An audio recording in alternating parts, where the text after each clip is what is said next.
Okay now boys, stop it. দুজনের বাপেরই অনেক টাকা, না হলে এখানে স্ফূর্তি করতে আসতে না। সো চিল। ছেলে দুটো থতমত খেয়ে একে অপরের দিকে তাকালো, তারপর সাইবানকে দেখলো। দুজনে দুজনের দিকে আবারও তেড়ে গেল। মাঝখানে সাইবান স্যান্ডউইচ হয়ে গেল, একেবারে যাচ্ছে তাই অবস্থা। সিকিউরিটি এসে ঘিরে ফেললো, দুজনকে একে অপরের কাছ থেকে ছাড়াতে চেষ্টা করলো। অন্যরা চেঁচিয়ে বলছে, এই বাইরে বাইরে ফেলান দুটোকে বদমাইশ। Yes, just throw them out please. পুরো মজাটাই মাটি করে দিচ্ছে। চরম বিশৃঙ্খলার মাঝে সাইবানের পকেটে থাকা ফোনটা ভাইব্রেট করে উঠল। জীবনেও এই ফোন সে রিসিভ করবে না।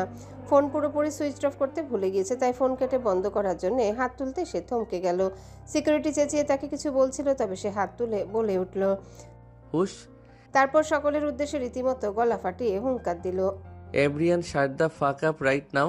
কেউ যদি আগামী 2 মিনিটের মধ্যে একটা টু শব্দ করেছে, তো পার্সোনালি তার ভোকাল কর্ডের ক্ষমতা দেখে নেব আমি। তার কণ্ঠস্বরে অদ্ভুতের একটা জাদুকরী ক্ষমতা ছিল বোধহয়।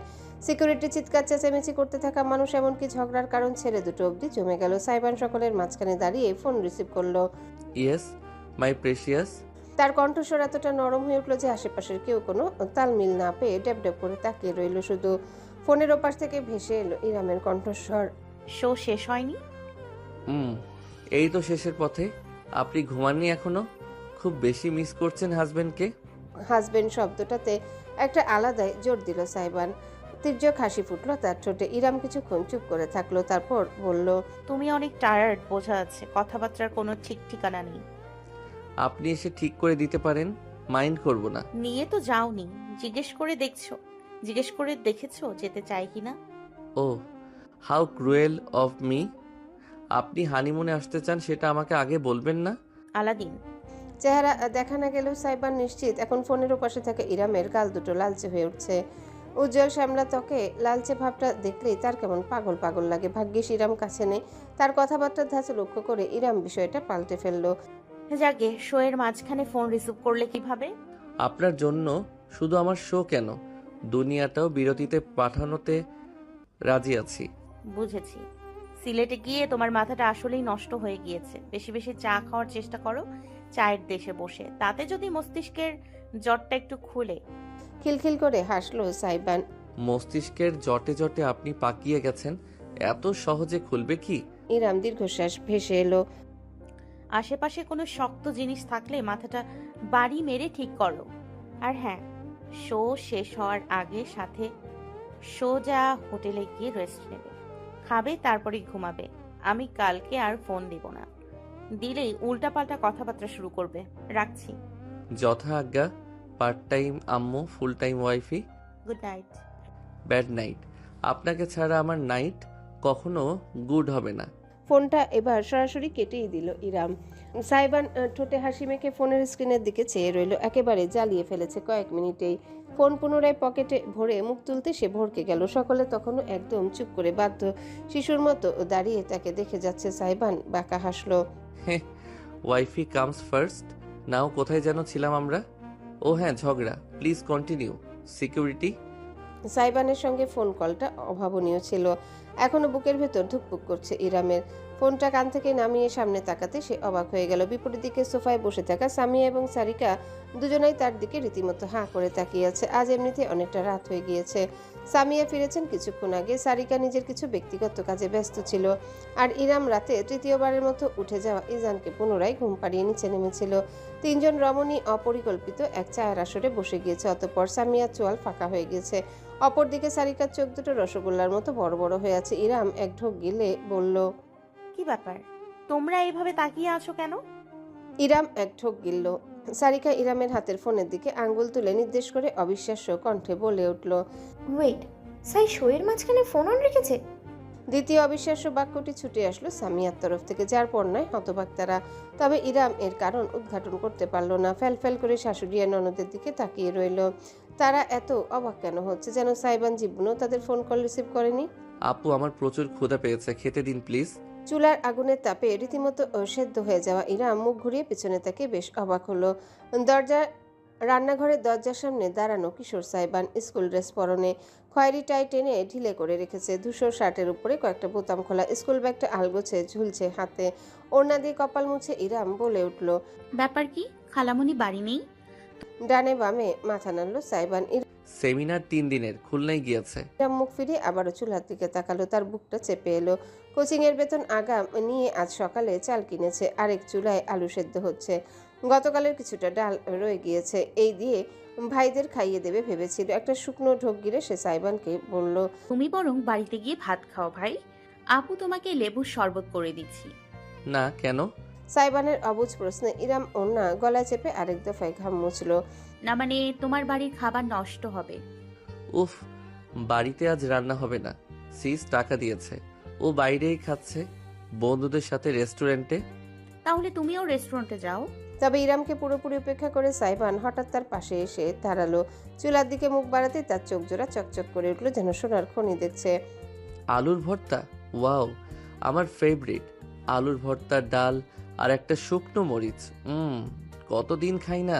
ভাতের মার গালতে গালতে জমে গেল ইরাম। সে জানে সাইবানের আলু ভর্তা মোটেও পছন্দ না। হরেক পদের তরকারির মাঝে সে কখনোই ভর্তার দিকে চোখ তুলেও তাকাবে না। ডালও খুব একটা খেতে দেখেনি কখনো। সে না চাইতেও ছেলেটার দিকে কিছুক্ষণ অপলক চেয়ে রইল। কত যেন বয়স হবে এখন ছেলেটার, 12, 13, এর মধ্যে এত বুঝদার কবে হয়ে উঠল। ইরামকে নিষ্পলক চেয়ে থাকতে দেখে সাইবান মাথা কাত করে ডাকলো। আপু। চোখ পিটপিট করলো ইরাম। ভেজা ভেজা কিছু ঠেকলো চোখের কোণে। দ্রুততা দূর করে ইরাম এবার ঠোঁটে মৃদু হাসি ফুটিয়ে বলল, ঠিক আছে, তুমি হাত মুখ ধুয়ে নাও, আমি খাবার দিচ্ছি। সাইবান হঠাৎ করে ইরামের কাছে এগিয়ে গেল। উচ্চতায় ছেলেটা তার কাঁধ সমান। কত কথা না বলে নিজের প্যান্টের পকেটে হাত ভরে সাইবান একটা টিস্যুর প্যাকেট বের করলো। সেখান থেকে টিস্যু বের করে হাত তুললো সে। দেখি দেখি। ইরামের কপাল ছুঁয়ে সে ধীরে ধীরে ঘামটুকু মুছে নিল। অতঃপর গলার দিকটায় চাপলো অতি যত্ন নিয়ে। বকবক করে বলল, এত গরম পড়ছে, নিজের যত্ন কেন নেন না আপু? আপনি অসুস্থ হয়ে পড়লে ভাইয়াদেরকে কে দেখবে? বুকের ভেতর ঝড় উঠল বুঝি ইরামের। বাবা চলে যাওয়ার পর শেষ কবে কেউ তাকে এভাবে আদর করেছে, তার জন্য চিন্তা করেছে, তা মনে করতে পারল না সে। ঠিক কেউ করেনি, আর কোনোদিনও করবে কিনা সন্দেহ। ইরামের কি হলো বলতে পারবে না। সাইবানের হাতটা সে চেপে ধরল। মুচকি হেসে সেই হাত মুঠো করে ঝুঁকে তার আঙুলের উপর আলতো করে নিজের ঠোঁট ছুঁয়ে আনলো। এই যে তুমি যেন আমার যত্ন নিতে পারো, তাই নিজের যত্ন নিচ্ছি না, বুঝেছো? এবার লক্ষ্মী ছেলের মতো গিয়ে টেবিলে বসে পড়ো তো, আপু খাবার নিয়ে আসছে। আর 2 তলায় রাহাত ভাইয়া আছে তোমার, ওকেও ডেকে দিও খেতে। সাইবান জলজলে নিষ্পাপ চোখ মেলে কয়েক পলক চেয়ে রইল ইরামের দিকে। অতঃপর তার ঠোঁটে বিস্তৃত এক হাসি ফুটল, পবিত্রতম সুন্দরতম। এই যে যাচ্ছি, আপু আমাকে কিন্তু ডাল বেশি দেবেন। বলেই ব্যাগ ছুড়ে লিভিং রুমের সোফায় ফেলে সাইবান ধূপধাপ শব্দ করে সিঁড়ি বেয়ে উঠতে লাগলো। রাহাত ভাই, ও রাহাত ভাই, খাবে না? কই রে? ঘুমের ঘোরে ইরাম স্বপ্ন দেখছিল নাকি স্মৃতির জগতে হারিয়ে গিয়েছিল অবচেতনভাবে বলতে পারবে না। চোখ দুটো অজান্তে ভিজে উঠেছে তার। বদ্ধ পাপড়িতে চিকচিক করছে অশ্রুদানা। ঠিক এমন সময় ভাইব্রেশনের শব্দে ইরামের পাতলা ঘুম ভেঙে গেল। চোখ মেলে রীতিমতো লাফিয়ে উঠল সে। ভারী নিঃশ্বাস ফেলতে ফেলতে আশেপাশে তাকালো। ভোরের নরম আলো পর্দা গলে চুইয়ে পড়ছে ভেতরে স্নিগ্ধ আবহাওয়া। বিছানা ঠিক পাশে চুইয়ে আছে ইরামের কলিজার ধন। ঘুমে আচ্ছন্ন ইজান। ছোট্ট শরীরটা মায়ের বুক ঘেঁষে পড়ে আছে। নিঃশ্বাস প্রশ্বাসের সঙ্গে ওঠানামা করছে। কি মায়া, কি কোমল। ইরাম ছেলের দিকে চেয়েই রইল। একটা আঙ্গুল ছুঁয়ে ছুঁয়ে দেখতে লাগলো তার ঠোঁট, কপাল, গাল। ছেলে তার মতোই হয়েছে, অনেকটা সৌভাগ্য তার। ছেলের মায়ের বিভোর ইরামের অস্থির অন্তরটা ধীরে ধীরে শান্ত হয়ে এলো। ভাইব্রেশনের শব্দটা আবার হওয়ায় এবার মুখ ঘুরে নাইট স্ট্যান্ড থেকে নিজের ফোনটা হাতে তুলে নিল ইরাম। চোখ কচলে স্ক্রিনের দিকে তাকাতেই তার চক্ষু চরক গাছ হওয়ার দশা হলো। হোয়াটসঅ্যাপে মেসেজ এসেছে সাইবানের কাছ থেকে। নামটা ভেসে উঠতেই হঠাৎ করে ইরামের মাত্র অনুভব করা স্মৃতিটুকুর কথা মনে পড়ল। নিদারুণ নিষ্পাপ একটা চেহারা, তাতে খেলা করতো জগতের সবটুকু মায়া, আবেগ, ভালোবাসা। চোখ দুটো ছিল যেন গভীর অনুভূতির আধার। সে যখন হাসতো তখন মনে হতো তার সঙ্গে গোটা জগৎ হেসে উঠছে। এমন মায়াবী একটা ছেলে কয়েক বছরের ব্যবধানে কি আমূল বদলে গিয়েছে। ছোট সাইবানকে ইরাম ভাইয়ের আসনে বসিয়েছিল। কোনোদিনও নিজের আর দুটো আপন ভাই থেকে আলাদা চোখে দেখেনি। হাতে তুলে খাইয়ে দিয়েছে কতবার। কত শত রাত্রিতে হাতে হাত রেখে রাস্তা ধরে হাঁটতে হাঁটতে চাঁদতারার গল্প করা হয়েছে। ইরামের রূপকথার গল্প ছেলেটা মনোযোগ দিয়ে শুনতো। আত্মার সঙ্গে আত্মার বন্ধুত্ব যেন। কোনোদিনও কাজিন, খালামুনির ছেলে এই ধরনের বিষয় তাদের ভাই বোনদের মাঝে আসেইনি। তারপর একদিন হঠাৎ ঝড়ে সবকিছুই বদলে গেল। এতটাই বদলে গেল যে আজকে সাইবানকে কিছুতেই সেই পুরাতন সাইবানের সঙ্গে মিলিয়ে উঠতে পারছে না। যেন দুজন সর্বদাই দুটি ভিন্ন মানুষ।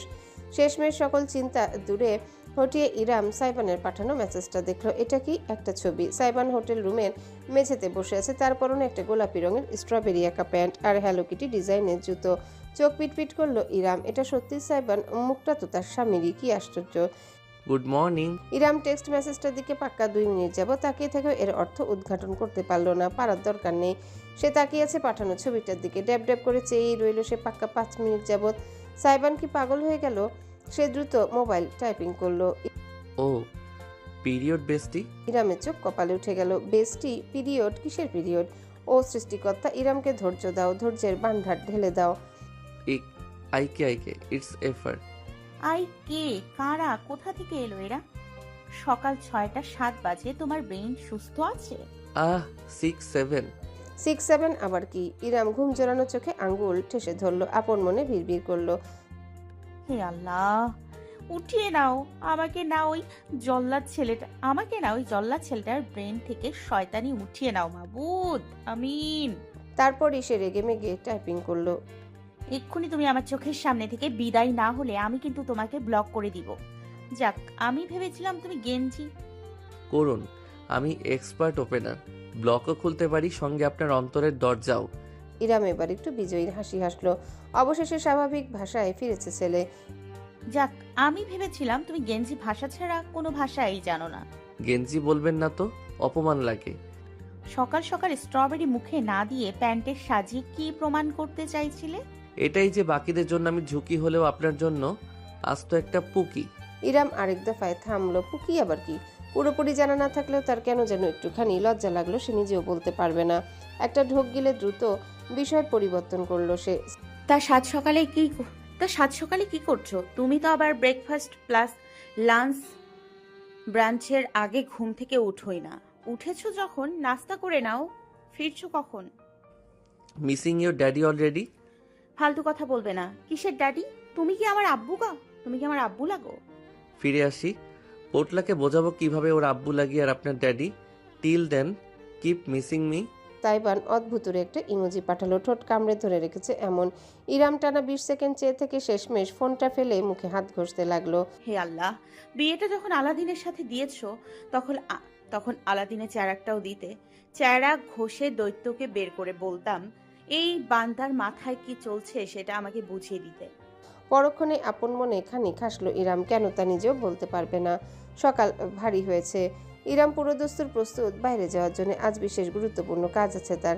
আগামী মাসের 1 তারিখ থেকে তার কম্পিউটার কোর্সের ক্লাস শুরু হবে। তার আগে কিছু প্রস্তুতি নেওয়া প্রয়োজন। সামিয়ার ল্যাপটপটা ঠিকঠাক চলে। ফ্রিল্যান্সিং আর অন্যান্য ভারী কাজের জন্য যথাযথ আপডেটেড না সেটা। তাই নিজের বিয়েতে পাওয়া দেনমোহরের টাকা দিয়ে ভালো দেখে একটা ল্যাপটপ কিনবে ইরাম। প্রথমে ব্যাংকে যেতে হবে টাকা তুলতে, তারপর ল্যাপটপে শোরুমে। ইজানকে একটা ঢোলা সুতির ফতুয়া আর প্যান্ট পরিয়ে নিয়ে মাথায় ছোট্ট একটা ক্যাপ দিল ইরাম। দেখতে বেশ লাগছে। ঝুঁকে ছেলের মুখে অসংখ্য চুমু আঁকতে একটা সিঁড়ি বেয়ে নেমে এলো সে। আমার বাবাটা কত হ্যান্ডসাম, কুচু পুষো না। জননীর আদর খেতে খেতে দন্তহীন মারি দেখে খিলখিল করে হাসলো ইজান। হাসপাতালের জন্য বের হচ্ছিলেন সামিয়া। সিঁড়ির গোড়ায় দৃশ্যটি দেখে তিনি অপলক নয়নে চেয়ে রইলেন। মুচকি হাসলেন। বেরোচ্ছ? ইরাম প্রশ্ন শুনে মৃদু হাসলো। জি খালামণি। আমার ছেলেকে বিয়ে করেছো 1 মাস হয়ে গেল, এখনো খালামণি? সামিয়া ভ্রুকুটি করলেন। ইরাম তাতে থমকে পড়ল। তার গালজোড়া লালচে হয়ে উঠল। স্বামীর মাকে কি বলে? শাশুড়ি। রাইট, কিন্তু তুমি তো আমার বউ না, তুমি আমার মেয়ে। মনে থাকবে? ইরামের বুকের ভেতরটা উষ্ণতায় পরিপূর্ণ হলো। মাথা দুলিয়ে হেসে হেসে বলল, জি মনে থাকবে আম্মু। সামিয়া বাইরের দিকে হাঁটা দিচ্ছিলেন। তবে ইরামের ডাক শুনে বরফে পরিণত হলেন। শটান ঘুরে তাকালেন রমণীর দিকে। চশমার আড়ালে তার চোখ জোড়া বুঝি ছলছল করে উঠল। ঠোঁট জোড়া ফাঁক হয়ে রইল বিস্ময়ে। প্রায় ফিসফিস করে তিনি উচ্চারণ করলেন, কি বলে ডাকলে আমায়? আরেকবার ডাকো তো। ইরাম ইজানকে বুকে চেপে দোলাতে দোলাতে আবারও ডাকলো। আম্মু। চোখ জোড়া বুঝে ফেললেন সামিয়া। যেন এই ডাকটা তাকে ধন্য করে ফেলেছে। চশমা খুলে টিস্যুতে দ্রুত চোখ মুছে নিতে নিতে তিনি জড়ানো গলায় বললেন, একদম ঠিক আম্মু। সরি, আসলে সাইবান সারিকা দুজনই আমাকে মম ডেকে অভ্যস্ত। একেবারে বাঙালি মায়ের ডাকে স্বাদই পায় না বহুকাল। তুমি ডাকায় একটু ইমোশনাল হয়ে পড়েছি। ব্যাপার না আম্মু, এখন থেকে আমি আপনাকে সবসময় এভাবেই ডাকবো। Thank you my child. ক্রন্দন মাখা এক হাসি উপহার দিলেন সামিয়া। এমন সুন্দর মুহূর্তে হলরুমে ঘরে প্রবেশ করলো সারিকা।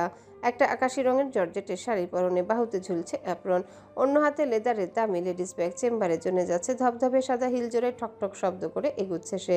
সামিয়া মেয়েকে দেখে বলে উঠলেন, সারিকা, সারিকা থামলো, মুখ ফিরিয়ে তাকালো জননীর দিকে। বলো। চেম্বারে যাচ্ছিস? হ্যাঁ।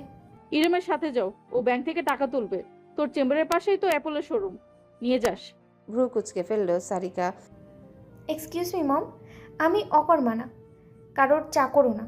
যার কাজ তাকে করতে বলো। তাছাড়া ওনার বেস্ট ফ্রেন্ড সুগন্ধা কোথায়? সুগন্ধা কলেজে গিয়েছে, ইনকোর্স চলছে মেয়েটার। আমি হাসপাতালে যাচ্ছি। করিম বাজারে, ব্যাংকের কাজ, টাকা পয়সার ব্যাপার, একটা বাচ্চা কোলে। তুই যা, সেফটি দরকার আছে। সারিকা নাক মুখ কুচকে এমনভাবে ইরামকে দেখলো যেন দুনিয়ার সব থেকে বড় কোনো অকর্মণ্য মানুষকে দেখছে।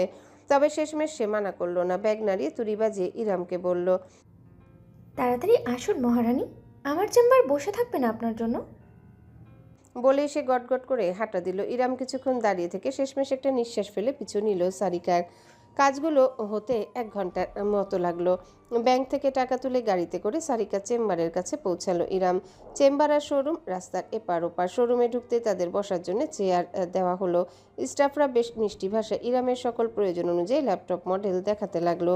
আরও 1 ঘন্টা যাচাই বাছাই শেষে ইরাম স্থির করলো ম্যাকবুক এয়ার M3 মডেলে। 1,25,000-এর মূল্য শোধ করে জিনিসটা কিনতে। যদিও তার ভীষণ অস্বস্তি কাজ করছে, তবু ভবিষ্যতের জন্য একটা শক্ত ভিত্তি দরকার। কাজের খরচাই করছে সে, নিজেকে বোঝালো তা। কাগজপত্র, বিল সবকিছু প্রস্তুত হয়ে গেলে ধীর পায়ে উভয় রমণী শোরুম থেকে বেরিয়ে এলো। বাইরে এখন দুপুর প্রায়, ব্যস্ততা বেড়েছে জনজীবনে। সূর্য মাথার উপর কিরণ দিচ্ছে। রাস্তার সামনেই একপাশে ডাব বিক্রি হচ্ছে। দা দিয়ে ডাব কেটে বিক্রি করছে কিশোর বয়সী এক ছেলে। অন্য পাশে আবার ফল নিয়ে বসে হাঁকডাক করছে ফেরিওয়ালা। সারিকার চেম্বারটা চোখে পড়ছে অদূরে খোলায়। ভেতরে খুব সম্ভবত এখন তার কোনো অ্যাসিস্ট্যান্ট আছে। সারিকা ইরামের দিকে ঘুরল। আপনি গাড়িতে করে চলে যান। এইটুকুই, কোনো বিদায় নেই। সোজা রাস্তার ওপাশের দিকে হাঁটা দিল সারিকা। প্রাইভেট গাড়ি ডাবের ভ্যান গাড়ির সামনে পার্ক করা। ইরাম এক হাতে ল্যাপটপের ব্যাগ আর অন্য হাতে ছেলেকে ধরে এগুলো। ইজান তার বুকে চুপটি করেই লেপ্টে আছে, ঘুমে ঢুলুঢুলু করছে, তবে ঘুমায়নি। শোরুমের মেয়ে স্টাফগুলো এতক্ষণ যাবৎ তাকে বিনোদনে রেখেছিল, এখন ক্লান্ত হয়ে গিয়েছে খেলতে খেলতে। ইরাম ছেলের কপালে চুমু এঁকে চুপচাপ এগুলো গাড়ির দিকে। ঠিক এমন সময় দৃশ্যটা চোখে পড়ল তার। লাল কালো হোন্ডা বাইক, দুটো ছেলে, একজনের মাথায় হেলমেট, আরেকজনের মুখে মাংকি টুপি জড়ানো। ইরামের জন্য ঘটনাটা স্লো মোশনে ঘটল বুঝি। মায়ের মন সব থেকে সতর্ক, সেই সতর্কতা ইঙ্গিতে তার মস্তিষ্ক বুঝি সারা শরীরে দামামা পিটিয়ে দিল। লাল কালো বাইক ঠিক একদিন আগে তাকে অনুসরণ করেছিল কম্পিউটার প্রশিক্ষণ কেন্দ্র অবধি। সুগন্ধার কলেজেও একই বাইক।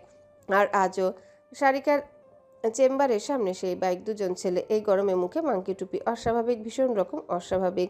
বাইকটা তীব্র গতিতে এগিয়ে আসছে। ইরাম সিদ্ধান্ত নিতে বড়জোর 5 সেকেন্ডের মতো সময় পেল।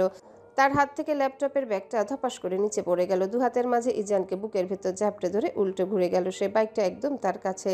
চালকের পিছনে বসা মাংকি টুপি পরা ছেলেটা নিজের হাতে ধরে একটা বোতল থেকে ক্ষিপ্র গতিতে কিছু স্বচ্ছ তরল ছুড়ে দিল ইরামের গায়ে। ছিটকে উঠল সবটা। অমোঘ পরিণতির জন্য নিজেকে প্রস্তুত করে ফেলল ইরাম। সবটুকু তার শরীরে লাগুক, কিন্তু ছেলে যেন বুকের কুঠুরিতে একদম সুরক্ষিত থাকুক। তবে স্রষ্টার ইচ্ছা ভিন্ন কিছুই। ঘটনার মাঝে আগমন ঘটল তৃতীয় ব্যক্তির। নারী মাত্রই বুঝি বিপদের আজ সবার আগে টের পায়। সারিকাও তেমনি। সে বেশি দূরে ছিল না। কিছু বুঝে ওঠার আগেই তার পা দুটো তাকে টেনে নিল ইরামের কাছে। হাতের সামনে কিছু না পেয়ে নিজের লেদারের ব্যাগটাই ছুঁড়ে দিল।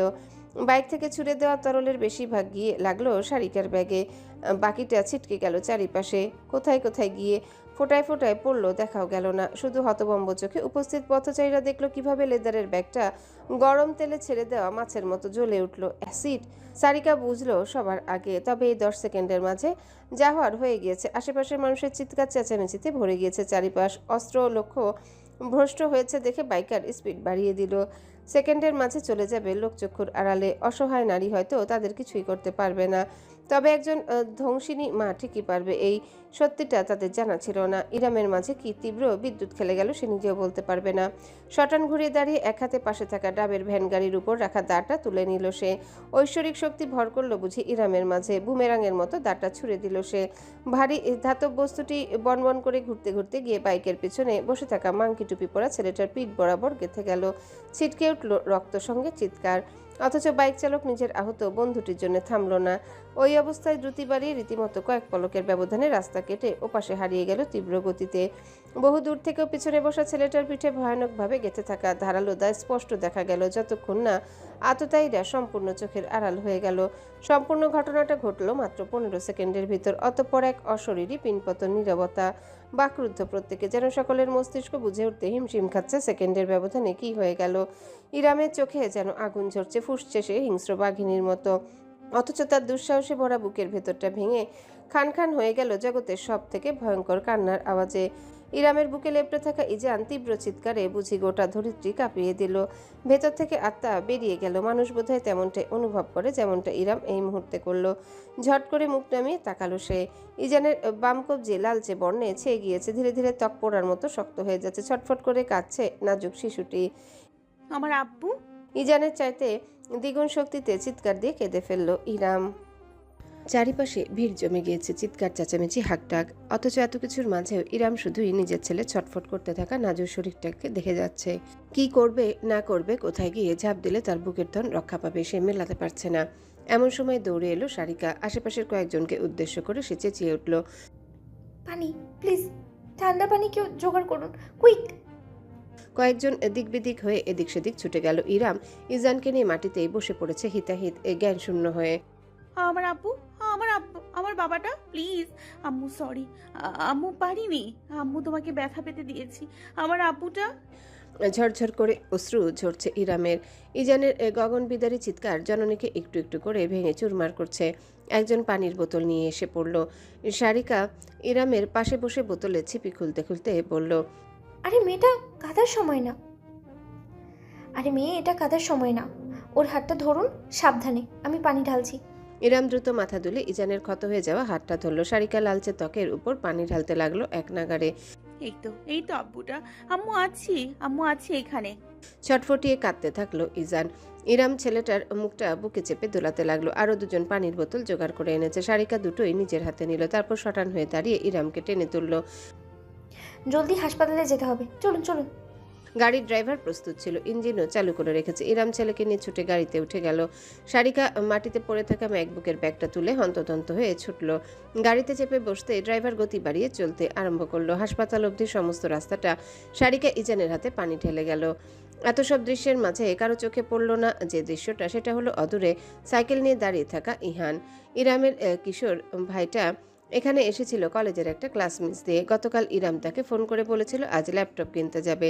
যেহেতু ইলেকট্রনিক সম্পর্কে ধারণা নেই, তাই ইহানকে সাথে নিতে চেয়েছিল। কিন্তু ইহানের প্রথম ক্লাসে টেস্ট থাকার পরে পড়াশোনা করতে বলেছিল। আজ সকালে টেস্ট শেষ করে পরের ক্লাস ছেড়ে ওই বাড়িতে গিয়ে করিমের কাছ থেকে সে জেনেছে সারিকার সাথে চলে গেছে ইরাম। সেখান থেকে সে এসেছিল সোজা নিজের সাইকেল নিয়ে। সে যখন সাইকেল চালিয়ে রাস্তায় ঢুকেছে তখনই তাকে পাশ কাটি আততায়ী বাইকটা ছুটে গিয়েছে। ইহান এক লহমায় সময় পেল সিদ্ধান্ত গ্রহণের জন্য। যখন সে দেখলো সারিকা সামলে নিচ্ছে সবটা, তখনই সে নিজে সাইকেল ঘুরিয়ে জোরসে প্যাডেল চালালো, পিছু নিল বাইকটার। তার চোখ ক্রমশ রক্তাভ হয়ে উঠল। ইজানকে নিয়ে যাওয়া হলো সামিয়ার হাসপাতালে। সারিকা গাড়িতে থাকতেই ফোন করে জানিয়ে রেখেছিল। পৌঁছাতে সোজা বাড়ি উঠে নেওয়া হলো ইজানকে। ছেলের সঙ্গে সঙ্গে ছুটে গেল ইরাম। খবর পেয়ে সামিয়াও ছুটে এলেন। তার পরিচিত কলিগদের অনুরোধও করতে হলো না। সামিয়ার নাতি জেনে সবাই কাজে লেগে পড়ল মুহূর্তেই। বিছানায় শুয়ে ইজানের ক্ষত হয়ে যাওয়া হাতটা পর্যবেক্ষণ করছেন ডাক্তাররা। সামিয়াও ভেতরে আছেন সবকিছু তদারকি করতে। ইরাম রুমের বাইরে দাঁড়িয়ে শুধু ছেলের তীব্র কান্না শুনতে পাচ্ছে। শরীর কাঁপছে তার। এখনো মনে হচ্ছে সবটা ভীষণ রকমের দুঃস্বপ্ন। সারিকা উদ্ভ্রান্তের হয়ে বারবার রুমের সামনে গিয়ে পায়চারি করছে। মেয়েটাও অশান্ত হয়ে উঠেছে একটা নিষ্পাপ বাচ্চার নিদারুণ কষ্টের সামনে। ইরাম দেয়াল ঘেঁষে থাকা চেয়ারে বসে নিজের মাথা চেপে ধরে রাখলো। অক্সিজেনের সংকট বুঝি শরীরে, এমন ভাবে হাঁপাচ্ছে সে। চোখের সামনে জগৎটা বুঝি দুলছে, দৃষ্টি ঝাপসা, অশ্রুর কোনো বিরতি নেই। ইরাম খেয়ালও করলো না কখন করিডোর বেশ কতক পদশব্দ শোনা গেল। শুধু সারিকার আওয়াজ কানে এলো। মিসির? সারিকার স্বামী এবং সাইবানের দুলাভাই মিসির ইকবাল দ্রুত ছুটে এলো। হাঁপাচ্ছে সে, বোঝা যাচ্ছে খবর পেয়ে দৌড়ে এসেছে। কি ব্যাপার, কি হয়েছে, বাবু কেমন আছে? সারিকা স্বামীর কাছে গিয়ে মাথা নাড়ল। বলতে পারছি না, মম আছে ভিতরে, ডাক্তাররাও এখনো অবজার্ভ করছে। মিসির সারিকাকে নিজের বুকে আগলে নিল, নিজেকে শক্তভাবে ধরে রাখলো। সারিকা আসলে নিজেকে শক্তভাবে ধরে রাখলেও সারিকা আসলেই ঘাবড়ে গিয়েছিল। স্বামীর উষ্ণ বুকে নিজেকে খুঁজে পেয়ে সে চোখ বুজে ফেললো, নিজেকে শান্ত করতে চাইলো। স্ত্রীর মাথায় হাত বোলাতে বোলাতে মিসির রাগান্বিত কণ্ঠে বলে উঠল, দিনে দুপুরে এটা কি ধরনের ক্রাইম? কারা করছে এই কাজ? কেন? কি সমস্যা ওদের ওই দুধের বাচ্চাটার সাথে? টার্গেট বোধ হয় ইরাম আপু ছিল, কিছুটা ছিটকে গিয়ে ইজানের হাতে লেগেছে। কোন নিমক হারাম করবে এমন কাজ? অপর একটি কণ্ঠস্বরে সকলে জমে গেল। ঝট করে ফিরে তাকালো। করিডোর বেয়ে ছুটে আসছে ইহান। সে এসে ধপাস করে ইরামের সামনে হাঁটু মুড়ে বসে বোনকে শক্তভাবে জড়িয়ে ধরল। আপু, তুমি ঠিক আছো? তোমার কোথাও লাগেনি তো? দেখি দেখি কোথাও কষ্ট হচ্ছে। ইরাম এতক্ষণ যাবৎ নিজের একটা আলাদা ঘোরের মধ্যেই ছিল, তবে ভাইকে কাছে পেয়ে খপ করে তার কাজ ঝোড়া খামচে ধরল। সে রীতিমতো পাগলের মতো উদ্ভ্রান্ত নয়নে সে তাকালো ইহানের দিকে। তুই জানিস কে? বল আমাকে এক্ষুনি। কিভাবে জানিস কে আমার কলিজায় হাত দিয়েছে? বল। অরণ্য? মাথা ঝাঁকালো ইহান। বখতিয়ার। ইরামের ভ্রু কুচকে গেল। মিসির কাছে এসে দাঁড়ালো, শুধালো, বখতিয়ার কে? এলাকার পার্টির ছাত্রনেতা। ইহান গড়গড় করে বলে গেল, আপু, তোমরা যখন হাসপাতালে আসছিলে তখন আমি আমার সাইকেলে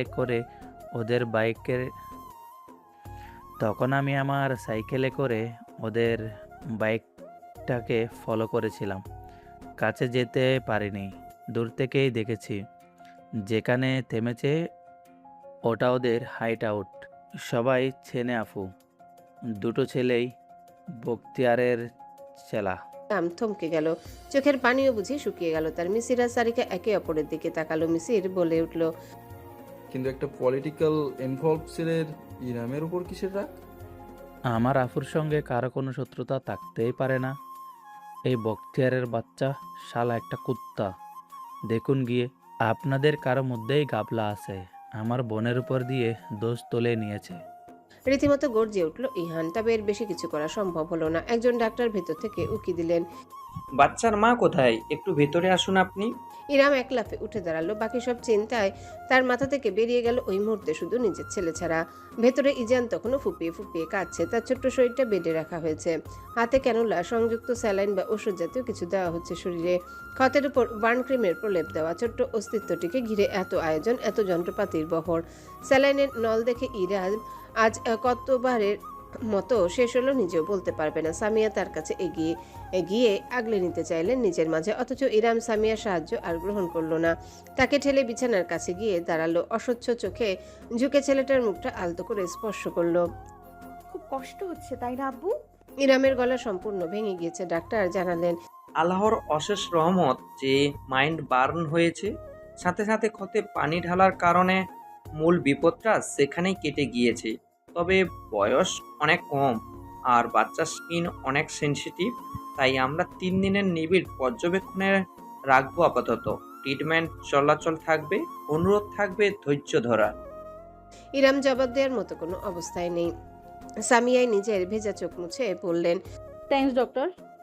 আশেপাশে কোনো দৃশ্যে আর আগ্রহ নেই ইরামে। সে বিছানায় বসে সাবধানে ইজানের শরীরটা বুকে তুলে নিল। নার্স তাকে সাহায্য করলো যেন ক্যানুলা ডিস্টার্ব না হয়। কাঁদতে কাঁদতে হাঁপিয়ে গিয়েছে ইজান।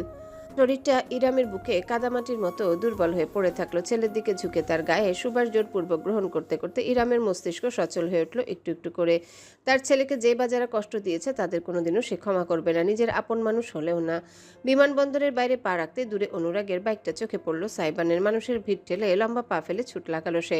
সাথে করে ওয়ালেট, ঘড়ি আর ফোন ছাড়া কিছুই আনেনি সে, ব্যাগও না। খবর পেয়েছে সে সারিকার একটা টেক্সট মেসেজ থেকে। পরে সামিয়া কল করেছিলেন। ওই অবস্থায় এমার্জেন্সি ফ্লাইট টিকিট বুক করে সে সিলেট থেকে সোজা ঢাকা এসেছে। এখন সময়টা পরন্ত বিকেলে গিয়ে ঠেকেছে। অনুরাগ নিজের বাইক নিয়ে সাইবানের জন্য অপেক্ষা করছিল। অদূর থেকে বন্ধুকে দৌড়ে আসতে দেখে এবার সে সোজা হয়ে দাঁড়ালো। সাইবান কাছে আসতে বোঝা গেল ভীষণ রকমের চিন্তিত এবং ক্রোধান্বিত সে। না চাইতেও বেশ ঝাঁজ নিয়ে সাইবান জিজ্ঞাসা করলো, আমার বাচ্চা কেমন আছে? অনুরাগ যদিও উত্তরটা প্রস্তুত করে এসেছিল, তবে সাইবানের সরাসরি জিজ্ঞেস করায় কিছুটা অবাক হলো সে। তার বাচ্চা, এর আগে কখনো ইজানকে এতটা গভীরভাবে সাইবান সম্বোধন করেনি। তবে আপাতত সেসব বিশ্লেষণে না গিয়ে অনুরাগ উত্তর করলো, মাইল্ড বার্ন, অবজারভেশন আছে। অনুরাগ কথাটা কোনো মতে শেষ করেছে কি করেনি সাইবান হঠাৎ খপ করে তার থুতনি চেপে ধরল। অত্যন্ত আগ্রাসী ভঙ্গিতে অনুরাগকে ঠেলে বাইকের উপর ঠেসে ধরল। হতবাক বন্ধু তার মাঝে যেন রীতিমতো অশরীরই ভর করতে দেখল। সাইবানের উজ্জ্বল হলদেটে চেহারায় তীব্র লালচে ভাব, ভ্রুজোড়া একজোট হয়েছে ভীষণ কুঞ্চনে, পিয়ার্সিং কাঁপতে দেখা যাচ্ছে ভীষণভাবে। দাঁত কিরমির করে সাইবান রীতিমতো হুঙ্কার দিয়ে উঠল। কোথায় ছিলিস তোরা? কোথায় ছিলিস তোরা বেইমানের দল? অনুরাগ ব্যথা পাচ্ছে, সাইবানের হাতটা সে খামচে ধরল। কুল ডাউন সাইবান, তোর মাথা ঠিক নেই। অনুরাগকে দ্বিগুণ শক্তিতে ছেলে ধরে হিংস্র পশুর ভঙ্গিতে ভারী গলায় সাইবান ঘোষণা করল। আমার প্রাণটাই হাত দিয়েছে ওরা। আল্লাহর কসম অনুরাগ, একটা একটাকে ধরে মাটিতে জ্যান্ত পুঁতে ফেলবো আমি। যেমন হুট করে ধরেছিল তেমন হুট করে অনুরাগকে ছেড়েও দিল সাইবান। তারপরে বন্ধুর অপেক্ষা না করে নিজের বাইকের চালকের আসনে চেপে ধরল। নিজের চোয়াল চাপতে চাপতে অনুরাগ মহাবিস্ময় নিয়ে তাকে দেখল, যেন চিরকালের চেনা বন্ধুর স্থানে কোনো পিশাচ জায়গা করে নিয়েছে। এই পিশাচকে ভীষণ রকমের অচেনা ঠেকলো তার কাছে। তবে অনুরাগ বেশি বাহানা করলো না, সাইবানকে বাইক চালাতে দিল, নিজের পিছনে সিটে উঠে বসলো। কিছুক্ষণ বাদেই টের পেল কত বড় ভুল সিদ্ধান্ত ছিল সেটি। রাস্তা দিয়ে বাইক নয় রীতিমতো প্লেন ছুটিয়ে নিল সাইবান। এতটা তীব্র গতি যে শ্বাস নেওয়াও কষ্টকর হয়ে দাঁড়ালো। রাজধানীর গাড়ির বহরের মাঝে এত বিপজ্জনক সব বাঁক কেটে গেল সাইবান, যেন রেসিং ট্র্যাকে রেস করতে নেমেছে সে। অনুরাগ পিছন থেকে আঁকড়ে ধরে রাখলো বন্ধুকে। হাসপাতাল পৌঁছানোর আগে আমাদের উপরওয়ালার কাছে পাঠানোর ব্যবস্থা করছিস শালা? না পারতে চিৎকার করে উঠল অনুরাগ। সাইবানের তরফ থেকে জবাব এলো না। বাইকের সামনে ঝুঁকে উল্টো গতি বাড়ালো সে। ছাড়িয়ে গেল ঘন্টায় 85 কিলোমিটার। অনুরাগ চোখ বুজে সৃষ্টিকর্তার নাম জপতে জপতে ভাবলো, ট্রাফিক পুলিশ সব জায়গায় থাকলে রাস্তায় মোড়ে মোড়ে ধরে সাইবানকে জরিমানা করা হতো আজ। শেষমেশ প্রায় 35 মিনিটের জীবন মৃত্যু সন্ধিক্ষণে বুঝি জমকে দেখতে দেখতে হাসপাতালে পৌঁছাতে সক্ষম হলো অনুরাগ। সাইবানের কোনো ভ্রুক্ষেপ নেই। হেলমেটটা খুলে হাওয়ায় ছুড়ে দিয়ে দৌড়ে চলে গেল ভেতরে। অনুরাগ সেটা পাকড়াও করে বাইকে রেখে কিছুক্ষণ সেখানে দাঁড়িয়ে নিজেকে স্থির করলো। বুক এখনো ধরফর করছে তার, যেন সামনেই দাঁড়িয়ে আছেন যমদূত। নিজের কপালে জমা ঘাম শার্টের হাতে মুছতে মুছতে মুরগির মতো ছটফট করতে থাকা অন্তরকে একটু শান্ত করে সে শেষমেশ ছুটে গেল ভিতরে। হাসপাতালের পরিবেশ এখন অনেকটাই শান্ত। করিডোরে পা রাখতে ওয়েটিং জোনে নিজের বোন সারিকা আর দুলাভাই মিসিরকে অপেক্ষারত দেখতে পেল সাইবান। সাই, ফাইনালি! সারিকা লাফিয়ে উঠল, অথচ তার প্রতি বিশেষ মনোযোগ না দিয়ে সাইবান শুধালো। কোন রুম? হাত তুলে সারিকা দেখিয়ে দিল। সাইবানের মুখটা কেমন থমথমে, তাই সে বেশি কথা বাড়ায়নি। সাইবান সোজা হাঁটা দিল, পিছনে সকলে তাকে অনুসরণ করলো নীরবে। একটা প্রাইভেট কেবিনে দেওয়া হয়েছে ইজানকে। বাইরে পৌঁছাতে এই কেবিনের স্বচ্ছ কাচের দেয়ালের ভিতরে দৃশ্য স্পষ্টত চোখে পড়ল সাইবানের। বিশাল বিছানায় শুয়ে আছে নাজুক শিশুটি, হাতে ব্যান্ডেজ, ক্যানোলা। পরন্ত বিকালের হলুদাভ রশ্মি তার শান্ত মুখটায় পড়ছে। গভীর ঘুমে আচ্ছন্ন সে। সাইবানের দৃষ্টি আটকালো ইজানের হাতের উপর। ওই নল, স্যালাইন, ব্যান্ডেজের বহর থেকে ক্রমশ শক্ত হয়ে উঠল তার হাতের মুঠো। এত জোরে পাকালো সে, নখ গেঁথে গেল হাতের চামড়ায়। জীবনে প্রথমবারের মতো এক ভয়ানক অনুভূতি অনুভব করলো সাইবান, এক অসহায় বাবার অনুভূতি। অন্তর তার চিৎকার করে প্রতিবাদ জানাচ্ছে। ইচ্ছে হচ্ছে ছুটে গিয়ে কোনো কিছুর পরোয়া না করে ওই নাজুক শরীরটাকে নিজের বুকে চেপে ধরতে, জগতের সকল কষ্টের কাছ থেকে আড়াল করে ফেলতে। কষ্ট আসুক, যন্ত্রণা হোক, কিন্তু সব তার নিজের হোক, তার বাচ্চার কেন? নিজের ভাবনায় নিজেই খেই হারালো সাইবান। কবে থেকে ওই পোটলাটা তার এত আপন হয়ে গেল? যদি আজ হাসপাতালের বিছানায় ওই ছোট্ট শরীরটাকে না দেখতো, তবে সাইবান কি আদৌ টের পেত? কেবিনের দরজাটা নিঃশব্দে খুলল। ভেতর থেকে বেরিয়ে এলো ইরাম। সাইবান তৎক্ষণাৎ চোখ ফিরিয়ে তাকালো। তার সবটুকু রাগ ঝাঁজ ক্ষণিকের জন্য মিয়ে গেল। অশান্ত চোখ জোড়া অর্ধাঙ্গিনীকে পর্যবেক্ষণ করলো আপাদমস্তক। যখন নিশ্চিত হলো বাহ্যিক কোনো ক্ষতি হয়নি শুধুমাত্র, তখনই সাইবান একটা স্বস্তির নিঃশ্বাস ফেললো। পায়ে পায়ে এগিয়ে গেল সে ইরামের কাছে, যে এই মুহূর্তে অতি শান্তভাবে দাঁড়িয়ে আছে তার সামনে। বিষয়টা বেবানান। ইরামের চোখ জোড়া কেমন যেন ফাঁকা। সাইবানের বুক কাঁপলো ভীষণ। কেন তা সে নিজেও বলতে পারবে না। মাই প্রেশিয়াস, রীতিমতো ফিসফিস করে উচ্চারণ করলো সাইবান। একটা কাঁপা কাঁপা হাত বাড়িয়ে দিল। ঠিক তখনই ঠাস, ইরামের ডান হাতটা সজোরে চট দিল সাইবানের গালে। মাথাটা হেলে গেল তার একপাশে, ঝুলে পড়ল রীতিমতো। সাইবান শ্বাস নেওয়া ভুলে গেল। দুহাত মুঠো পাকিয়ে গেল দুপাশে। অত্যন্ত ধীরে মাথা কাত করে অবিশ্বাস মাখা জলজলে দৃষ্টিতে সে দেখল ইরামকে। রমণীর পাথরে চোখ আর শুকনো নেই, ঝরঝর করে অশ্রু ঝরছে। ইরাম দুহাত ছেড়ে কেঁদে উঠল। আর কতটা কেয়ারলেস হলে তুমি বুঝতে পারবে মানুষের জীবনের মূল্য কতটুকু। I hate you so much Aladdin. Saiban হন্তদন্ত হয়ে কাঠের সিঁড়ি বেয়ে উপরে উঠছে। পুরাতন ম্যারমেরে কাঠগুলো অস্বাভাবিক শব্দ করছে। তবে আজ থামার কোনো বালাই নেই। আজ সে থেমে গেলে হয়তো জীবনটাই থমকে যাবে। মুন্সিবাড়িতে ইরামের ঘরটা দোতলায়, একদম বারান্দার ঘেঁষে ছোট্ট একটা রুম। সাইবানের দম বন্ধকর জীবনের একটা মাত্র শান্তির আশ্রয়। ছুটতে ছুটতে সদ্য 18তে পা দেওয়া সাইবান গিয়ে পৌঁছালো ইরামের রুমে। রুমটা অন্ধকারাচ্ছন্ন, লাইট জ্বালানো হয়নি বিধায় কেমন গুমোট হয়ে আছে। বাইরের রাস্তার লাইটের মৃদু আলো এসে ভেতরটাকে কেমন বিষণ্ণ করে তুলেছে। ঘরের সীমিত আসবাব এবং তৈজসপত্র পরিপাটি করে রাখা, কোথাও কোনো হেরফের নেই। পাগলা ঘোড়ার মতো ছুটতে থাকা হৃদযন্ত্র সামলে সাইবান ভেতরে ঢুকলো। অন্ধকারে চোখ সয়ে আসার পর দৃশ্যটা নজরে এলো তার। বিছানার উপর একটা ছায়ামূর্তি, এই গরমের মাঝেও গায়ে কাঁথা চড়িয়ে মরার মতো পড়ে আছে। এটা ইরামি, বুঝতে স্পর্শের প্রয়োজন নেই সাইবানের। ওই অস্তিত্বের ঘ্রাণটুকু তার ভীষণ চেনা। ইরাম আপু। হাঁপাতে হাঁপাতে ফিসফিসিয়ে উচ্চারণ করলো সাইবান। ধীর পায়ে প্রবেশ করলো ভেতরে। কোনো নড়চড় নেই। আরেক দফায় ডাকলো সে, আপু। এবার সামান্য নড়াচড়া লক্ষ্য করা গেল। ইরাম উঠল না, শুধু গায়ের কাঁথাটা আরেকটু উপরে টেনে তুলল। মৃদু গলায় উত্তর করলো, তুমি কাল আসো আলাদিন, আপু একটু রেস্ট নিচ্ছি। আপু আপনার সাথে আমার জরুরি কথা আছে, প্লিজ। সবসময় ইরামের কথা ভীষণভাবে মান্য করলেও আজ সাইবান কিছুই শুনল না। আজ পিছিয়ে যাওয়া যাবে না, কিছুতেই না। রুমের লাইট অন করে দিল সে। ইরাম কাঁথা সরিয়ে উঠে বসলো। চোখ মুখ কুচকে অনেকটা বিরক্তি এবং চাপা ক্ষোভ নিয়ে দেখলো সাইবানকে। ছেলেটার মুখটা কেমন চুপসে আছে, হলদেটে চেহারায় কেমন উদ্ভ্রান্ত ভাব, আতঙ্কিত অভিব্যক্তি। আমায় একটু বলে দিন না, আমি এখন কি করব? আমার কিছুই ভালো লাগছে না। ইরাম নিজের কপাল ঘষল। একটা দীর্ঘশ্বাস ফেলে শেষমেশ পড়ল, সেই এক কাহিনী আলাদিন। আর কতদিন গোল গোল ঘুরতে থাকবে তুমি? প্লিজ আপু, বলছি তো, তুমি যাও, আমি পরে তোমার সাথে কথা বলবো। না, আজকেই। আপু আপনাকে আজকে এই মুহূর্তে আমার কথা শুনতেই হবে। আমি আপনার ভাই না? আমি আপনার কাছে রাহাত, ইহানের মতো গুরুত্বপূর্ণ না? ওরা আসলেও কি আপনি একই কথা বলতেন যে কালকে আসো? সাইবান হঠাৎ করে এদিক বিদিক জ্ঞান শূন্য হয়ে চেঁচিয়ে উঠল। ইরামও ঝট করে রেগে গেল। এই ছেলেটা তার সঙ্গে এমন কেন করছে? বিছানা ছেড়ে শটান উঠে দাঁড়ালো সে। কি বললে তুমি? ওদের সাথে নিজের তুলনা দিচ্ছ? কোনোদিন তোমাদের মধ্যে আমি পার্থক্য করেছি Aladdin? You know what? Yes, তুমি আমার ভাই না, তুমি আমার কাজিন। নাও গেট লস্ট। ক্ষণিকের জন্য জমে গেল সাইবান। তার মায়াবী কালো চোখ জোড়া টলটলে হয়ে উঠল অশ্রুতে। ইরাম তার দিক থেকে মুখ ফিরিয়ে নেয়, চোখে দেখতে পেল না কিছুই। জানালার কাছে গিয়ে দাঁড়ালো রমণী। একটা ফ্যাকাশে হলদেটে কামিজ পরনে, বোঝাই যাচ্ছে বহুদিন যাবৎ যত্ন সহকারে ব্যবহার করা হচ্ছে। আপু আপনি ভীষণ স্বার্থপর। একেবারে হঠাৎ করে হুঙ্কার দিয়ে উঠল সাইবান। তার কথার বিপরীতে সবসময় শান্তভাবে মোকাবেলা করলেও আজ ইরামও পাল্টা ঝাঁজ নিয়ে বলল, হ্যাঁ, আমি স্বার্থপর, এটা আজকে বুঝেছো তুমি? I am selfish Aladdin, too much selfish. Right. আপনি শুধু সবসময় নিজের চিন্তাই করেন, নিজের ভাইদের চিন্তাই করেন। বাকি দুনিয়ার মানুষ গোল্লায় যাক, আপনার কিচ্ছু যায় আসে না। ওরা সকলে আপনার আদরের, সকলে আপনার কাছের। শুধু আমি কোনোদিন আপনার আপন কেউ হতে পারলাম না। আমার জন্য কেউ ভাবে না, আপনিও না। You are fucking pathetic. And you are an attention seeking immature. তুমি আমার চোখের সামনে থেকে দূর হয়ে যাও এক্ষুনি। ইরাম আপু প্লিজ একবার আমার কথাটা শুনুন।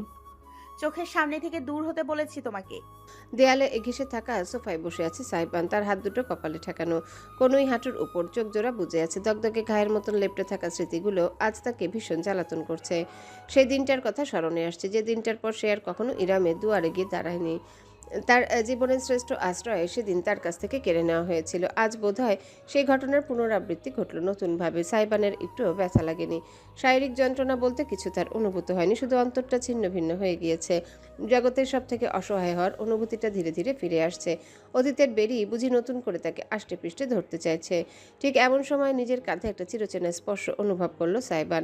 সে একচুল নড়ল না, অথচ মমতাময়ী বাহুজোড়া তাকে টেনে নিজের বুকে ঠেকালো। অবশেষে হাল ছাড়লো সাইবান। একটা কাঁপা কাঁপা নিঃশ্বাস ফেলে জননীকে আঁকড়ে ধরলো শক্তভাবে। কোনো কথা বলল না, শুধু সামিয়ার কাঁধে মাথা রেখে চুপটি করে বসে রইল। সামিয়া ছেলের পিঠে মাথায় আদরের হাত বুলিয়ে দিলেন, নিজের অস্তিত্ব দিয়ে শান্ত করতে চাইলেন। সাইবানের মাথার চুলে আঙ্গুল বুলিয়ে নরম গলায় বললেন, কিছু মনে করিস না মাইচাম, ইরামের আসলে মাথা ঠিক নেই। কোনো মাই ঠিক থাকতে পারে না নিজের সন্তানকে কষ্টে দেখতে। মেয়েটা ভীষণ মানসিক চাপে আছে রে, তুই রাগ করিস না। তোর সঙ্গে এমন কিছু হতে দেখলে আমিও সইতে পারবো না। ইচ্ছা হবে কিছু একটা ধ্বংস করে ফেলি। সেখানে ইজান তো 4 মাসের নাজুক বাচ্চা। মমো, কথা বলো না প্লিজ, আমাকে একটু চুপটি করে তোমার বুকে মিশে থাকতে দাও।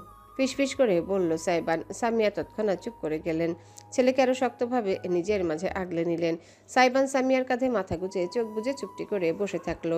শুধু হাসপাতালের কেবিনের মেডিকেল যন্ত্রের মৃদু গুঞ্জনে নীরবতার মাঝে অল্প বিস্তর ছেদ পড়ল। জায়গাটা ইজানের প্রাইভেট কেবিন। বিছানায় শুয়ে আছে ছোট্ট শিশুটি। স্যালাইন বন্ধ করা হয়েছে, আপাতত পরে আবার দেওয়া হবে। সময়টা এখন রাত। সামিয়া অনেক জোরাজোরি এবং রীতিমতো যুদ্ধ করে সারিকার সাথে ইরামকে বাড়ি পাঠিয়েছেন 2 ঘন্টার জন্য। ফ্রেশ হয়ে পোশাক বদলে খাওয়া দাওয়া করে আবারও চলে আসবে। কিন্তু সামিয়া জানেন ইরাম 2 দণ্ড শান্তিতে বাড়িতে থাকবে না। হয়তো এর মধ্যে আবারও ফিরে আসছে। কে বলতে পারে কত সময় পেরিয়েছে। বর্তমানে তিনি এবং সাইবান বসে আছেন কেবিনের সোফায়। নীরবতা ভেঙে সাইবান হঠাৎ বলে উঠল, সবকিছু আমার দোষ, তাই না মমো? সামিয়া জমে গেলেন। ছেলের মাথা শক্ত করে আঁকড়ে ধরে বললেন, কে বলেছে তোকে? কেউ বলেনি, আমি জানি। ভুল জানিস তুই। সামিয়া আরো কিছু বলতে যাচ্ছিলেন, তবে পারলেন না। মৃদু ফুপিয়ে ওঠার শব্দ প্রতিধ্বনিত হলো কেবিন জুড়ে। বিছানার ওপর ইজানের ছোট্ট শরীরটা নড়ে চড়ে উঠেছে। চোখ মুখ কুচকে কান্নার সূত্রপাত ঘটিয়েছে। ব্যান্ডেজ করা হাত তুলে নাড়ছে ভীষণভাবে। সাইবান মায়ের আলিঙ্গন থেকে নিজেকে ছাড়িয়ে তৎক্ষণাৎ উঠে গেল। বিছানার কাছে গিয়ে ঝুঁকলো। নিষ্পাপ শিশুটির চটফটানি লক্ষ্য করে তার বুকে সুনামি বয়ে গেল। হাতটার দিকে যতবার চোখ যাচ্ছে ততবার অপরাধ বোধে তার ভেতরটা মোচড় দিয়ে উঠছে। একটা আঙ্গুল তুলে এসে ইজানের গাল ছুঁয়ে দিল। নরম গলায় বলতে গেলে গলা কাঁপল তার। হেই পোটলা, missed your partner in crime.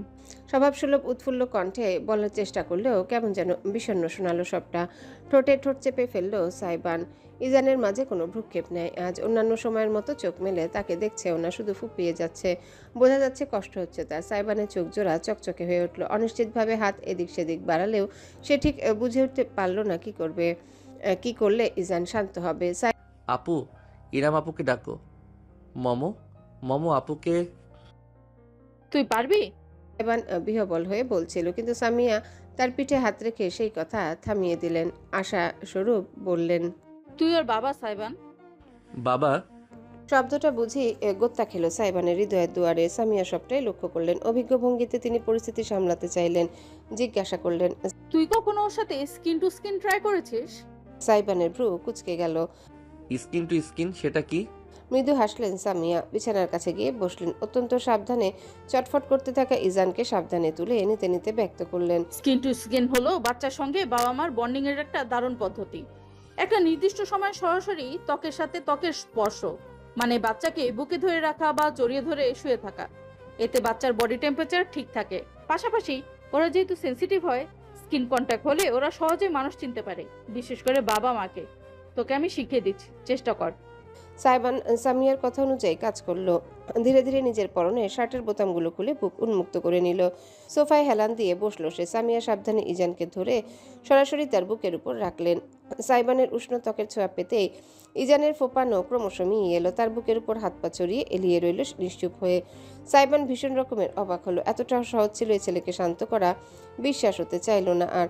একটা হাত তুলে অতি সন্তর্পণে সে রাখলো ইজানের পিঠের উপর। আরামবোধক এক গঙ্গানি তুলে চোখ বুজে ফেলল ইজান। সাইবানের চোখ জোড়া প্রসারিত হলো। তাতে জলজল করে উঠল অব্যক্ত কিছু। পরক্ষণেই তার বিষণ্ণ চেহারা এক মায়াবী হাসি ফুটল। সামিয়া অবধি অবাক হয়ে গেলেন। মনে হলো কত বছর যাবৎ ছেলেকে তিনি এভাবে হাসতে দেখেননি। সাইবান ইজানকে নিজের বুকে আরো ঠিকঠাকভাবে শুয়ে আগলে ধরে রাখলো। এক হাতে তার পিঠ আলতোভাবে চাপড়ে দিতে লাগলো। সামিয়া একটা ঢোক গিললেন। তার চোখে কেন অশ্রু জমছে জানেন না, তাই দ্রুত বললেন, আমি একটু বাইরে ডাক্তারদের সাথে কথা বলে আসছি, তুই থাক ওর সাথে। তিনি আর দাঁড়ালেন না। কেবিনের দরজা খুলে বেরিয়ে গেলেন। সামিয়া চলে যেতে গোটা কেবিনে শুধু সাইবান আর ইজান রয়ে গেল। সোফা থেকে নিঃশব্দে উঠে দাঁড়ালো এবার সাইবান। তার বুকে লেপ্টে থাকা ছোট্ট মানুষটিকে জগতের সব থেকে মূল্যবান কিছু মনে হচ্ছে তার কাছে। একটু এদিক সেদিক হলেও বুঝি কাদামাটির ইমারতের মতো ভেঙে পড়বে সবকিছু। ইজান গভীর শ্বাস টানছে। ঝুঁকে সাইবান গুনেও দেখলো সাধারণ প্রাপ্তবয়স্ক মানুষের চাইতে অনেক বেশি বার নিঃশ্বাস প্রশ্বাস নেয় ছোট বাচ্চারা। চোখ দুটো আর বুঝে নেয় ইজান। চুপটি করে পিতার বুক ঘেঁষে বুঝি সে তার হৃদযন্ত্রের স্পন্দন শুনছে। সাইবান অজান্তে ইজানকে দোলাতে লাগলো। আমার পোটলা। ইজান সঙ্গে সঙ্গে সাইবানের বুকে হাত ঠুকে প্রতিবাদ জানালো। ডাকটা চিনে গিয়েছে নাকি? মুচকি হাসছে সাইবান, কিন্তু যখন ব্যান্ডেজ জড়ানো হাতটা দেখলো তখন আলতো করে আঙ্গুলের ডগায় সেটি তুলে নিল। ঝুঁকে এসে সেই হাতের উপর নিজের ঠোঁট ছুঁয়ে দিয়ে সে ফিসফিস করে বলল, বাবা খুব সরি। পোটলার জন্য বাবার এত কষ্ট কেন হচ্ছে বলতো? সুস্থ হয়ে যাওয়া যায় না তাড়াতাড়ি? ইজানের কপালে নিজের কপালটিকে চোখ বুজে রইল সাইবান। জানালা গলে আসা শীতল বাতাস ছুঁয়ে গেল উভয়কে। ছেলেকে বুকে আগলে রেখে সাইবান ধীরে বিছানার উপর আধা শোয়া হয়ে বসলো। বুকের উপর শুয়ে থাকা ইজানের পিঠ চাপড়ে দিতে দিতে একদম অস্বাভাবিকভাবে আলতো আছে সুরে সুরে সে গেয়ে উঠল। আঙুলে আঙুল ছুঁয়ে শেখালে তুমি জীবনের পথ চলা, নিজে না খেয়ে তুমি খাওয়ালে শেখালে কথা বলা।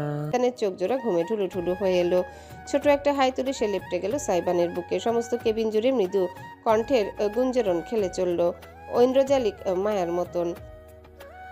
বাবা তুমি আমার যত খুশির কারণ, বলো তোমার মতো করবে কে শাসন। সাইবান নরম গলায় গেয়ে গেল যতক্ষণ না ইজানের ছোট্ট শরীরটা তার বুকে সম্পূর্ণভাবে শিথিল হয়ে ঘুমের জগতে পাড়ি দিল। কেবিনের বাইরে থেকে সমস্ত দৃশ্যটা চোখে মেলে নিঃশব্দে দেখে গেল ইরাম। রাত ক্রমশ গভীর হলো। ইজান ঘুমে আচ্ছন্ন। ইরাম ছেলের পাশে শুয়েছে, চুপটি করে চেয়ে আছে জানালা দিয়ে বাইরে তারা ভরা আকাশের দিকে। সাইবান নিশ্চুপ বসে আছে সোফায়। কেউই কারোর সাথে একটা কথাও বলছে না। কিছুক্ষণ আগে বাসায় ফিরে গিয়েছেন সামিয়া। এখন ছেলের সাথে আছে শুধু ইরাম এবং সাইবান। কতক্ষণ গাঢ় নীরবতায় কাটলো কেউ বলতে পারবে না। অবশেষে মুখ খুলল সাইবান। অভিমান করেছেন? ইরামের তরফ থেকে জবাব এলো না। আগের মতোই চুপটি করে শুয়ে আছে, তার পিঠ সাইবানের দিকে। দরকার হলে আরো একটা চর মানুন, তবু আমার সঙ্গে কথা বলুন প্লিজ। সাইবানের নীরব আর্জি জানালো বুঝি। ইরাম এবার আর শুয়ে থাকতে পারলো না। বিছানায় উঠে বসে পা ঝুলিয়ে তাকালো সামনের দিকে। তোমাকে চর না, তোমাকে ধরে কাঁচা চিবিয়ে ফেলা উচিত। মুখ তুলে অর্ধাঙ্গিনীর দিকে অপরাধী ভঙ্গিতে তাকালো সাইবান। ইরাম ছেলে নিশ্চিন্তে ঘুমাচ্ছে নিশ্চিত হয়ে বিছানা থেকে নেমে এলো। পায়ে পায়ে এগিয়ে সোফায় বসে থাকা সাইবানের মুখোমুখি দাঁড়ালো। তুমি কি কোনো দিন শুধরাবে না আলাদিন? তোমার কি মনে হয় তোমার থাপ্পড় দিয়ে আমি মজা পেয়েছি? আই ডোন্ট কেয়ার তুমি আগে কেমন ছিলে, কিন্তু এখন তুমি একা না। সেই জিনিসটা তোমাকে বুঝতে হবে, নিজের দায়িত্ব উপলব্ধি করতে হবে। তোমার সঙ্গে তোমার স্ত্রী আর তার বাচ্চার জীবনটাও জড়িয়ে আছে, তুমি জানো না? বোঝো না? সেখানে তুমি গিয়েছিলে এক ছাত্র নেতার সঙ্গে পাঙ্গা নিতে। আমি বুদ্ধিহীন? আমি বুঝিনি ওই দিন কার সাথে মারামারি করে ফিরেছো তুমি। ইরামের সমস্ত বকুনি চুপচাপ হজম করে যেতে লাগলো সাইবান। রমণী যথাসম্ভব নিজের কণ্ঠ নিচু রাখার চেষ্টা করছে, তবুও মাঝে মাঝে গলা চড়াও হয়ে উঠছে। রাজনীতি কি খারাপ জিনিস তুমি জানো না? দুধের বাচ্চা তো তুমি না। এই এক রাজনীতি মানুষের জীবন এক সেকেন্ডে ধ্বংস করে দিতে পারে। বখতিয়ার আজ তোমার স্ত্রীর সন্তানের উপর হামলা করেছে, আগামীকাল রাস্তায় পেলে তোমার পেটে ছুরি ঢুকিয়ে দিয়ে চলে যাবে। আমি তোমার পরিবার কেউ কিচ্ছু করতে পারবো না। একদিন দুদিন আলোচনা হবে, ফলাও করে আসামি ধরাও হবে, বছর 2 মামলা চলবে, তারপর জোর খাটিয়ে রাজনৈতিক পরিচয় লাগিয়ে খালাস দিয়ে দেওয়া হবে। তাই চাও তুমি? হ্যাঁ। ইরাম এত কিছু বলেছে অথচ সাইবানের মাথায় ঢুকলো শুধু বখতিয়ার নামটা। সিলেটে খবর পাওয়ার সাথে সাথে সে চলে এসেছে ঢাকায়। এসে থেকেই কাউকে কিছু জিজ্ঞাসা করার সুযোগও পায়নি। কি হয়েছে, কিভাবে হয়েছে। ইরামের মুখে নামটা শুনে সাইবানের চেহারা হঠাৎ করে আগ্রাসী বর্ণ ধারণ করলো। ঝট করে তাকালো সে রমণীর মুখ পানে। ইরামের মনে হলো সে বুঝি সাইবানের চোখে আগুনে ফুলকি ভাসতে দেখেছে। শটান হয়ে উঠে দাঁড়ালো বান্দা। বখতিয়ার করেছে সব? আপনি কিভাবে জানলেন? ইরাম খানিকটা ভেবাচেকা খেয়ে ইহানের কথাটা খুলে বলল। সব শুনে সাইবানের হাতের মুঠো ক্রমশ শক্ত হয়ে উঠল। তারপর হঠাৎ করে তার ঠোঁট জুড়ে ভয়ানক অশুভ এক হাসি ছড়িয়ে পড়ল। সেকেন্ডের ভেতরে একজন মর্মাহত পিতা থেকে এক অজানা দানবে রূপান্তরিত হয়ে গেল সে।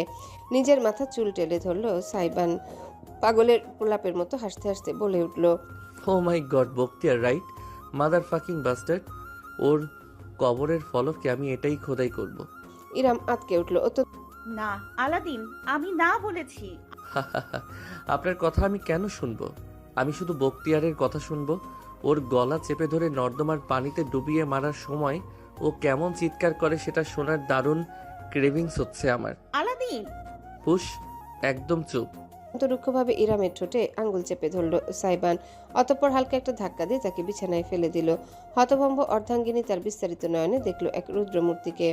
সাইবান ঝুঁকে এসে ইরামের দুই পাশে দুই হাত রেখে খড়খড়ে গলায় বলল, দুনিয়া চেনেন? দুনিয়া আপনার আমার দুনিয়া, আর আমার দুনিয়ায় যারা হাত দেবে তাদের আল্লাহর দুনিয়া থেকে সমূলে উপড়ে ফেলে দেব আমি। আর একটু কাছে ঝুঁকে এসে অশনি সংকেতের মতন ফিসফিস করে বলল, কালকে রাস্তায় আমার পেটে ছুরি মারতে আসার আগে ওদের বুকে ছুরি মারবো আমি। আমি আপনার জেনারেশনের ভদ্র সুশীল স্বপ্নের পুরুষ না, আমি উত্তাল generation gen Z. I do violence, I eat violence, I read violence and I live for violence. আর এক মুহূর্ত দাঁড়ালো না সাইবান। হনহন করে হেঁটে বেরিয়ে গেল কেবিনের বাইরে। পিছনে বিছানায় পড়ে থাকা হতবিহ্বল ইরাম নিজের বুক চেপে ধরল। তীব্র ক্রোধ আর হতাশায় সমস্ত মুখ লাল হয়ে উঠল তার। কেবিনের বাইরে বেরিয়ে লম্বা পা ফেলে হাঁটতে হাঁটতে নিজের পকেট থেকে ফোন বের করে ডায়াল করলো সাইবান। ওপাশ থেকে রিসিভ হতে গুরুগম্ভীর গলায় আদেশ ছুড়ে দিল, সবাইকে খবর দে অনুরাগ, নম্রতাকে রাতের আকাশে সূর্য দেখাবো আমি। এলাকায় হয় পঙ্গু, শরীর থাকবে ওর, না হলে কবর। রাজনীতির আব্বাকে চেনেও, আজকে বোঝাবো ওই আব্বার চেহারা দেখতে আমার মতন। আমি এখনো বলছি, আমরা আগে পুলিশের কাছে যাই, রিপোর্ট করে আসি। অনুরাগের কথায় গাড়ির ভেতরে থাকা সবাই প্রতিবাদ করে উঠল। সব থেকে জোরালো প্রতিবাদ জানালো নীরব। কি পুলিশ? পুলিশ ওদের বালটাও ছিড়বে না। সিনেমার ক্লাইম্যাক্স দেখছি না, মারপিট শেষ হয়ে যাওয়ার পর আসে পুলিশ, তেমনই হবে। ডাক্তার আসিবার পূর্বে রোগী মারা গেলে ডাক্তার দিয়ে চুল ছিঁড়বি আমরা? গর্জে উঠল আফনানও। তার হাতে শক্তভাবে ধরে রাখা একটা হকি স্টিক। খবর পেয়ে ছুটে এসেছে। বন্ধুর কথায় তাল মিলিয়ে নীরব আবারও বলল, তোর এখনো এই দেশের আইনের প্রতি বিশ্বাস আছে? যেন অবাক হচ্ছে। ফালতু কথা বলবি না তো। আইন এমনি এমনি তৈরি করা হয়নি, বুঝেছিস? সবাই এমন বিশৃঙ্খলতায় মত্ত হয়ে থাকলে দেশটা অরাজক হয়ে যাবে। দাদাকে বের কর তো গাড়ি থেকে, বের কর। বয়সে একটু বড় হলে দাদাগিরি করে খালি।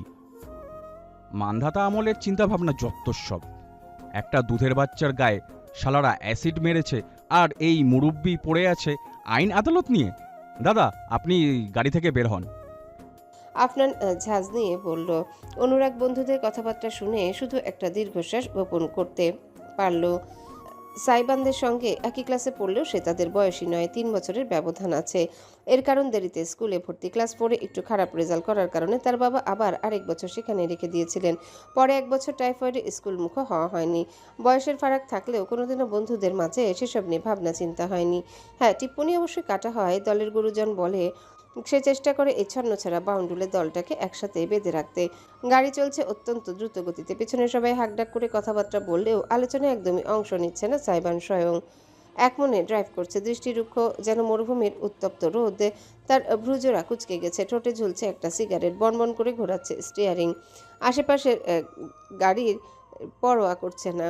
ক্ষণে ক্ষণে তার অসাবধানতার কারণে অন্যান্য বাস ট্রাক থেকে লোকজন চিৎকার করে গালমন্দ করছে। ওসবের প্রতি দেয়ার মতো সময় কারোরই নেই আজ। প্রত্যেকে টকবক করে ফুটছে প্রতিশোধের বাসনায়। মানুষ হয়তো তারা আলাদা, তবে অনুভূতি এক। একজনের অপমান মানে সবার অপমান। সেখানে আজ সাইবানের পরিবারের সঙ্গে যা হলো তাতে শুধুমাত্র একটা আদেশের জন্যই ফুঁসছিল সবাই। সাইবান সেই আদেশটা দিতে যা দেরি করেছে, কারো ছুটে আসতে একটু দেরি হয়নি। ঠিক কতক্ষণ সময় লেগেছে নির্দিষ্ট জায়গায় পৌঁছাতে কেউ বলতে পারবে না। প্রত্যেকে একটা ঘোরের মধ্যে ছিল। শরীরে ফুটতে থাকা শক্তিটুকুর বিস্ফোরণ হওয়ার বাকি আছে শুধু। টায়ারের কর্কশ আর্তনাদ তুলে গাড়িটি কোনো মতে থামিয়ে ড্রাইভিং সিটের দরজা খুলে বাইরে লাফিয়ে নামলো সাইবান। সামনে একতলা একটা পুরাতন বাড়ি। সরকারি রাস্তা তৈরির নামে গত বছর এই বাড়ির বাসিন্দাদের উচ্ছেদ করা হয়েছিল। রাস্তা আর হয়নি, হয়েছে ভোগ দখল। এই বাড়িটা এখন শয়তানদের আখড়া। বাড়ি বললেও ভুল হবে। চারিপাশে দেয়াল ধসে কোনো মতে স্তম্ভ মতন দাঁড়িয়ে আছে শুধু। বাকি সবাই এই গাড়ি থেকে নামতে নামতে সাইবান সুচারু নজরে চারিপাশে তাকালো। রাত অনেক হয়েছে, একটা দুটোর কম না। সুনসান নীরবতা। ভাঙাচোরা বাড়ির ঠিক পেছনে একটা ময়লার ডোবা। সেখান থেকে ঝিঝি পোকার ডাক ভেসে আসছে। কোনো বাতি জ্বলছে না কোথাও। শুধু রাতের আকাশের তারাদের আলো ভুতুড়েভাবে চারিদিকে আচ্ছন্ন করে রেখেছে। আমি বলছিলাম কি সাইবান, মাথাটা ঠান্ডা কর। অনুরাগ শেষ একবার বন্ধুর কাঁধে হাত রেখে বোঝাতে চাইছিল, কিন্তু সাইবান তার বুকে হাত ঠেকিয়ে ধাক্কা দিয়ে সরিয়ে দিল। তাকালো না অবধি শেষ হয়ে যাওয়া সিগারেটটা ফেলে আরেকটা নতুন সিগারেট ধরিয়ে ঠোঁটে পুরল। তার হাতে কোনো অস্ত্র নেই, খালি দুহাত। ওই অবস্থায় বাড়ির বাউন্ডারির ভেতর পা রাখলো সাইবান। নিঃশব্দে অনুসরণ করলো অনুরাগ, নীরব এবং আফনান। হাতের হকি স্টিক বনবন করে ঘোরাতে ঘোরাতে চারিপাশে দেখছে আফনান। অপরদিকে নীরব পদ্মার স্ট্যান্ড থেকে মোটা লোহার রড খুলে এনেছে। যদিও এই কাজে সাই নেই, তবুও অনুরাগ নেহাত খালি হাতে আসতে পারেনি। তার প্যান্টের পকেট নাইফ আছে, যেটা খুব বেশি প্রয়োজন না হলে সে ব্যবহার করতে চাইছে না। এগোচ্ছে সাইবান, তার চলনে শিকারির ছাপ। পা দুখানা বাঘের থাবার মতন। মাটিতে লাগছে ঠিকই, অথচ শব্দ হচ্ছে না। চোখ জোড়া অশনি সংকেতের মতো জলজল করছে। বাড়ির ভেতর থেকে মানুষের কোনো সারা শব্দ আসছে না। আফনান ফিসফিস করে শুধালো, কুত্তাগুলো এখানেই আছে, পালিয়ে যায়নি তো আবার? সাইবান তির্যক হাসলো। পালিয়ে আর যাবে কোথায়? পাতালে? না, পুরুষটাকে খুঁজতে আমার পাতালও ফুটতেও হবে না। পাতাল স্বয়ং ওই হিউম্যান ওয়েস্টটাকে ঠেলে আবার পায়ে এনে ফেলবে। টার্গেট কি? মাথা ফাটাবো নাকি তোতা? নীরব জিজ্ঞাসা করলো। এই প্রশ্নের উত্তর সাইবান দিল না, বরং এগিয়ে গেল সামনে, একেবারে বাড়িটার বারান্দার কাছে। কোনো সাবধানতাও নেই তার মাঝে। যে কোনো মুহূর্তে ভেতরে লুকিয়ে থাকা কোনো জীব তার উপর ঝাঁপিয়ে পড়তে পারে, এই বোধটুকুর অভাব তার অবয়বে। সিগারেটে লম্বা একটা শুক টান দিয়ে তামাটে ধোয়া বাতাসে উড়িয়ে নিজের পরনের জ্যাকেট খুলতে লাগলো সাইবান। ঠোঁটের এক পাশে সিগারেট রেখে কিভাবে যেন ভারসাম্য রেখে ঠোঁট নাড়ি সে অদ্ভুতুরে একটা কণ্ঠে গেয়ে উঠল, twinkle twinkle little star, how I know you are a monster. পেছনে অনুরাগরা সকলে থমকে গেল।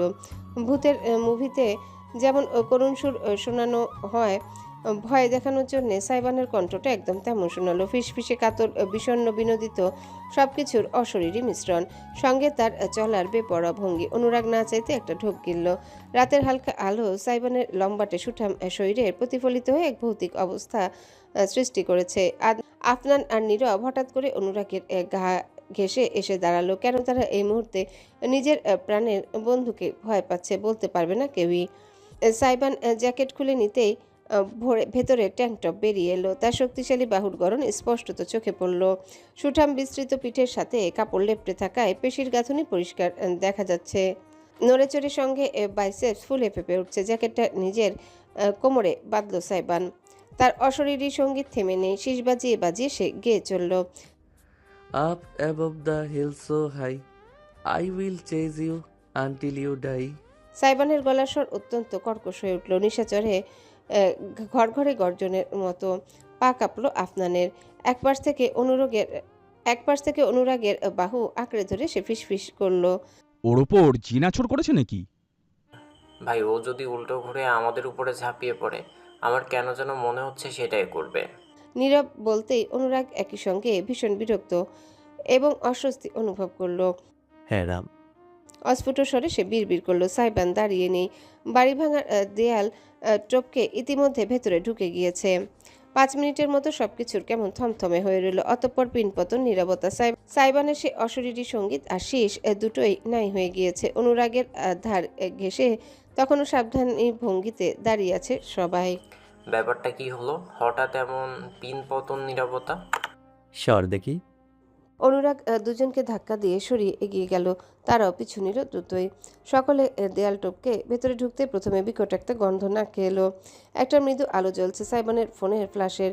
সবাই নাকে হাত দিয়ে ভ্রু কুচকে তাকালো। সাইবান মেঝের মাঝ বরাবর উবু হয়ে কি যেন দেখছে। নীরব না পারতে একদোলা থুতু ফেলে শুধিয়ে বসলো। উফ, কি গন্ধ, কি মরেছে? মানুষ। সাইবানের অতি শান্ত ভৌতিক উত্তরে লাফিয়ে উঠল আফনান। বেচারার এক লাফে নীরবের কোলে উঠে পড়ল। অনুরাগ আহাম্মকের মতন হাঁ করে রইল কতক্ষণ। তবে সাইবানকে দেখে মনে হচ্ছে না সে মজা করছে। মাথা কাত করে বন্ধুদের দিকে জলজলে চোখে চেয়ে সে বলল, সাবধানে পা ফেল, রক্ত পড়ে আছে। অনুরাগ নিচের দিকে তাকালো। তৎক্ষণাৎ আবছায় আলো আধারিতে চোখ সয়ে এসেছে তার। পায়ের নিচে থকথকে জেলির মতন রক্তাভ কিছু। অন্ধকারে অবশ্য কালো দেখাচ্ছে। ঝট করে পিছিয়ে গেল অনুরাগ। এইসব কি? কাপা কাপা গলায় নীরব বলে উঠল, হুশ, যেখানে আছিস ওখানে দাঁড়িয়ে থাক, খবরদার এক পাও নড়বি না। ফিসফিস করে উঠে দাঁড়ালো সাইবান। ফোনের ফ্ল্যাশ লাইটটা চারিদিকে ঘুরিয়ে আনলো। তখনই দেখা মিলল অনাকাঙ্ক্ষিত দৃশ্যের। বাড়ির অপর পাশের ভাঙা দেয়ালের কাছে একটা পুরাতন চৌকির উপর তাস ছড়ানো, সেই চৌকির নিচে বস্তার মতন কি যেন পড়ে আছে। ভালো মতো তাকানোর পর বোঝা গেল কোনো বস্তা নয়, মানুষের লাশ উপুড় হয়ে পড়ে আছে। সেটার মাথার দিক থেকে রক্তমাখা বয়ে গিয়ে অনুরাগের পায়ের কাছ অবধি পৌঁছেছে। এখন জমে থকথকে হয়ে আছে, গা গুলিয়ে উঠল সবার, শরীরে যেন কোটা দিয়ে গেল। মুখ চেপে বমি আটকালো অনুরাগ। নীরব আর আফনান একে অপরকে জাপড়ে ধরে রাখলো। বন্ধুর সামনে মানিজ্জত চলে যাবে বিধায় ছুটে পালাতে পারছে না। একমাত্র সাইবান সুঠাম শরীরে দণ্ডায়মান, বোটকা গন্ধটা আটকানোর জন্য পকেট থেকে একটা রুমাল বের করে নাকে চাপলো সে। কি হয়েছে এখানে? কি হয়েছে জানি না, তবে যা হওয়ার আমরা আসার আগেই হয়ে গিয়েছে। এই ভাই, পুলিশ নাকি? আমরা তো কিছুই করলাম না, এখন যদি বিনা দোষে জেলে ভরে দেয়? আলাদিন, তোমাকে মানা করেছি না? আমার কথা কেন শুনতে চাও না তুমি? বিপদে ঝাঁপানোর এত শখ কেন তোমার? খবরদার বলছি, যদি আর একবারও এই ছেলে নিচে নামাও। এই ছেলে, এই ছেলে নিচে নামাও। কি আশ্চর্য, নিচে নামাও আমাকে এক্ষুনি। Out right now.